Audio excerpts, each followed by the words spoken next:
Hey guys, Vince Jones, Clark and Harris Defense Training Group. So, talking about using light in low light situations when you have to draw and potentially shoot, and how that works, right? So it's one of two ways. You either gonna have a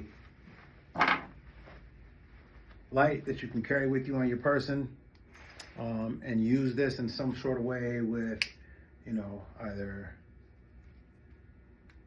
here or here, right? Or somehow get it within your grip like such, right? There's a few different ways, but this allows you to have light and to be able to look at and see what you're shooting, which is important because you want to know what you're shooting at, to be able to actually hit what you're shooting at. So the other option besides that, though, is going to be what's called a weapons-mounted light, which is what we have here.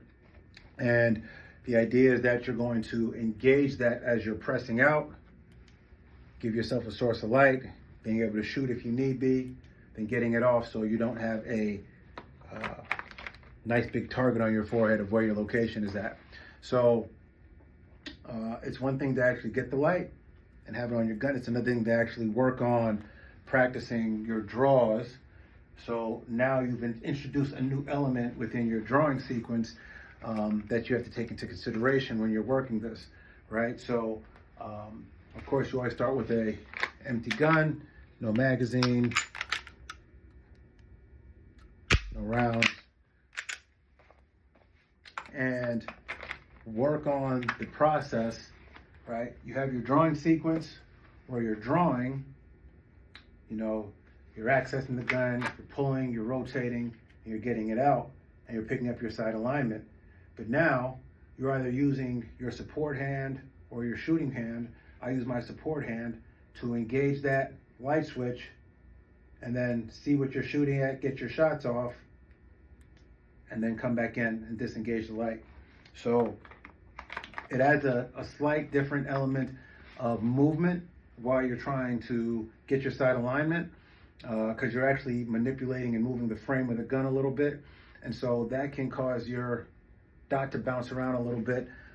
However, if you can get it out on the way up, get that light on the way out to getting your shot in, that eliminates some of that shakiness of you touching the light sensor to be able to get your shot in. So what you want to do is here, grab on your way out, get that light on. That way you have the same stability when you did when you were shooting without the light. Get your shot off, disengage on the way back in, scan and assess your environment, and holster.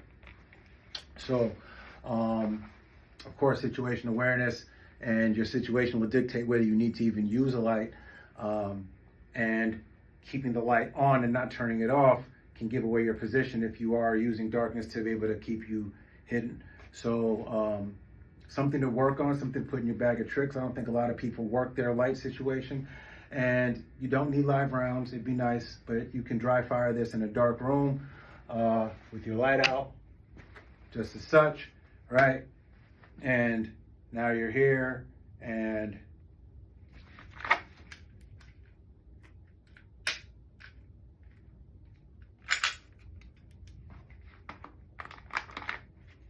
see, I was slow in turning the light out, right? So the little things that you can discover as you're working this.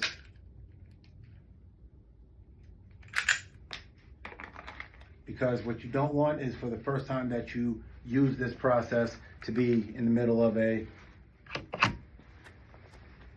threatening situation. So, one to grow on, get better, train, dry fire, practice, get to the money.